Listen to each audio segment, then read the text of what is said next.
اس میں طالب علم کے متعلق یہ بات رکھی گئی ہے کہ وہ چیز جو آپ کو معلوم نہیں ہے آپ اپنے طلباء سے پوچھ کر ضرور حاصل کریں.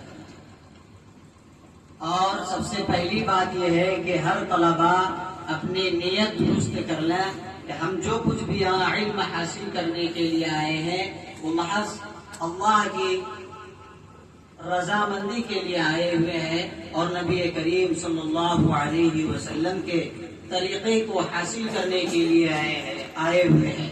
جن کی نیت اگر یہ ہو گئی تو یقیناً ان کو علم نافع عطا ہوگا اور وہی بچہ آگے چل کر کے اس قوم و ملت کے سربراہ بھی بنیں گے اور مساجد مکاتب کے امام اساتذہ بھی بنیں گے.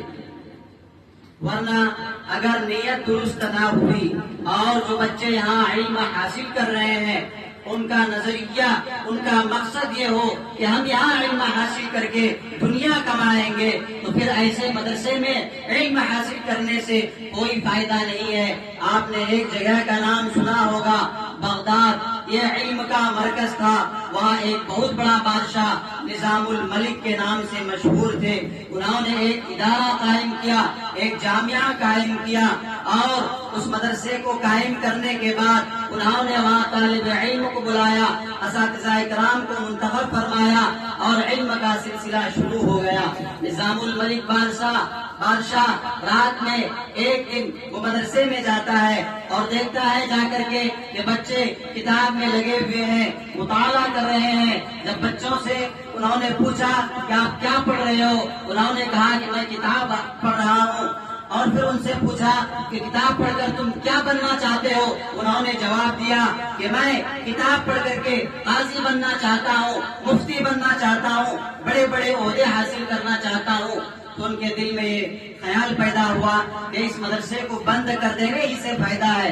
اس لیے کہ یہاں کوئی ایسا بچہ نظر نہیں آتا ہے جس بچے کی نیت یہ ہو وہ علم اس لیے حاصل کر رہا ہو کہ اس میں اللہ کی رضا ہو. ایسا نہیں ہے. جب وہ مدرسے سے نکلنے لگا کنارے میں دیکھا کہ ایک اور طالب علم کتاب پڑھ رہے ہیں. ان سے پوچھا کیا پڑھ رہے ہو, انہوں نے جواب دیا کہ میں کتاب پڑھ رہا ہوں. کہا کس لیے پڑھ رہے ہو, کہا کہ میں اس مقصد سے پڑھ رہا ہوں کہ اللہ اس سے راضی ہو جائے. اور جب آدمی عامل بالغ ہو جاتا ہے اس کے اوپر اللہ کے جو احکام نافذ ہوتے ہیں ان تمام احکام کو میں بنا رہا ہوں, اس پر عمل کر سکوں, اس لیے میں کتاب پڑھ رہا ہوں. نظام الملک بادشاہ کا ارادہ بدل گیا. نظام الملک بادشاہ نے کہا کہ اس ادارے کو بند نہیں بلکہ اس ادارے کی اور توسیع کرنی چاہیے, اس ادارے کو اور بڑھانا چاہیے تاکہ ایسے بھی طالب علم پیدا ہو. اگر ایک ادارے میں ایک ہی بچہ ایسا پیدا ہو جائے جو محض علم دین اس لیے حاصل کر رہا ہو جس میں اللہ کی رضا ہو, یقیناً وہ ادارہ کامیاب ہے.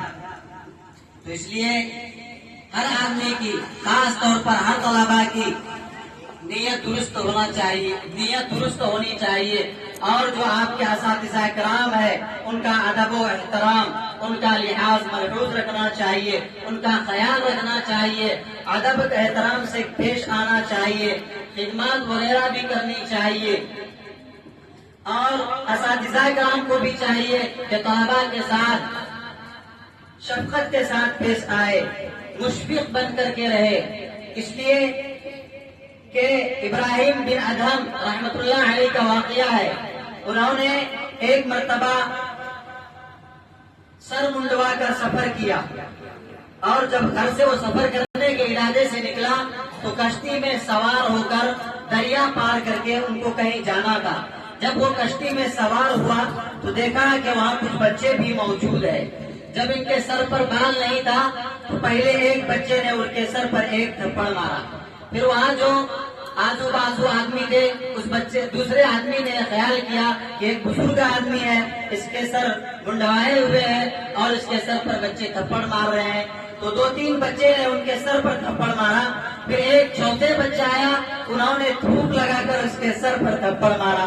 کہ دیکھتا ہوں 3 بچے اس کے اوپر مار چکے ہیں اور کچھ بھی نہیں کہہ رہے ہیں. میں ایسا کرتا ہوں کہ میں اس بار تھوک لگا کر کے مارتا ہوں.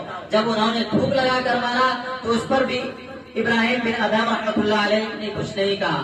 جب وہ کشتی جب کنارے کو ساحل کو لگ گئی اور ابراہیم بن ادھم رحمۃ اللہ علیہ اپنی منزل تک پہنچ چکے